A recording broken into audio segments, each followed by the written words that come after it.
Dorandel. Dans un instant, nous recevons François Stiegel, le patron et le fondateur du trimestriel Oui Demain. Mais d'abord, c'est l'heure des télescopages de Bruno Donnet. Bonjour Bruno. Bonjour Philippe.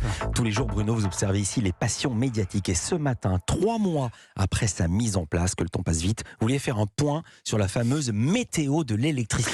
Oui, alors pour tout vous dire Philippe, l'idée m'est venue hier soir lorsque sur TF1, j'ai entendu Gilles Boulot se montrer extrêmement rassurant. Sans doute pas de coupure d'électricité cet hiver, les températures exceptionnellement douces et nos changements de comportement devraient nous permettre d'échapper à cette menace brandie il y a quelques semaines. Voilà, le péril d'une pénurie d'électricité est désormais derrière nous. L'information a du reste été officiellement confirmée hier encore par le porte-parole du gouvernement, Olivier Véran. Le risque de coupure cet hiver semble s'écarter. Et pourtant, bien que le risque soit aujourd'hui écarté, une petite séquence initiée il y a tout juste 3 mois sur toutes les antennes du service public perdure. Elle s'appelle la météo de l'électricité. Soit c'est vert, tout va bien.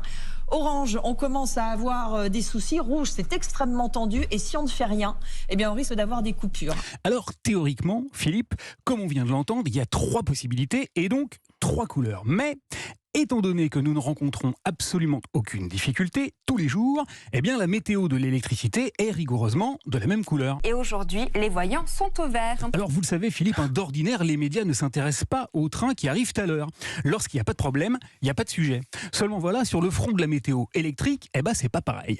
Il n'y a strictement aucun problème et pourtant le service public nous le serine tous les jours. Sur France 2, par exemple, juste avant le journal de 20h, le bulletin météo nous rassure. Alors je vous rassure, actuellement, le niveau est vert et nous vous tiendrons bien sûr informés tous les jours à cette même heure pour savoir comment évolue cette alerte. Chloé Nabédian a commencé à le faire le 10 octobre dernier et depuis, c'est pareil tous les soirs. Tiens, le 18 octobre, par exemple, j'étais un peu inquiet, alors je suis allé regarder Chloé. Alors je vous rassure, les voyants sont au vert aujourd'hui encore. Ouf, le 1er novembre, c'est vrai, j'étais un peu tendu. Et là, c'est Myriam Sera qui me l'a assuré. Pour l'instant, les voyants sont au vert et la consommation d'électricité en France reste raisonnable. Bien. Et le 16 novembre alors, c'était quoi la couleur ? Eh bien, en ce moment, rien à signaler, tout est au vert. Ok. Et le 14 décembre, là, quand il a fait moins 5 degrés à Lille ? Eh bien, actuellement, tout est au vert. Pareil. Et hier soir ? Les voyants sont toujours au vert. EcoWatt nous indique que pour l'instant, il n'y a pas de problème de consommation d'électricité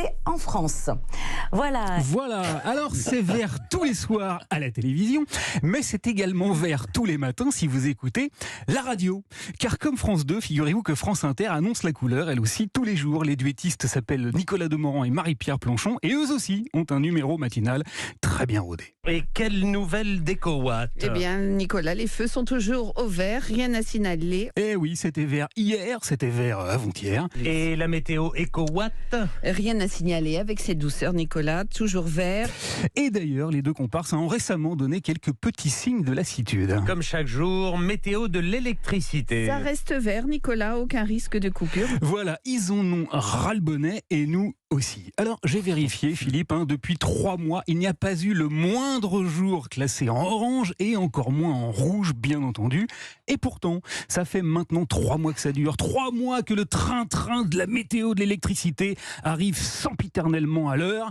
J'aimerais donc poser ici, ce matin, 2 questions. 1, à quoi ça sert ? Et 2, sachant qu'on nous explique tous les jours qu'il faut absolument débrancher nos appareils inutiles, jusqu'à quand le service public va-t-il continuer à dépenser de l'énergie pour alimenter un machin pareil ? Merci beaucoup Bruno Donnet. À demain. À demain. 9h.